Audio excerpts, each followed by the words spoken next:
Sa Brazil, abala ang mga lokal na manggagawa sa paglo-load ng mga troso sa mga pugon upang makagawa ng uling.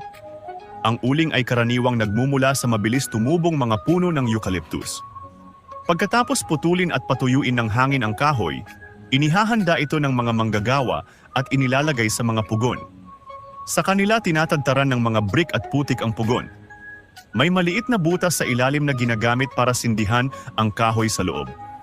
Sa kakaunting oxygen, dahan-dahang natutuyo at nade-dehydrate ang kahoy hanggang ito'y maging charcoal, isang proseso na kilala bilang charcoal kilns firing. Pero para saan ba ginagamit ang lahat ng charcoal na ito? Bagamat kilala ito para sa pag-ihaw, marami pang ibang gamit ang charcoal. Dahil sa poros nitong estruktura, epektibo itong sumisipsip ng mga impurities mula sa tubig at nag-aalis ng mga mapanganib na substansya sa hangin. Kaya't kapaki-pakinabang ito sa mga sistema ng pagsasala ng tubig at paglilinis ng hangin.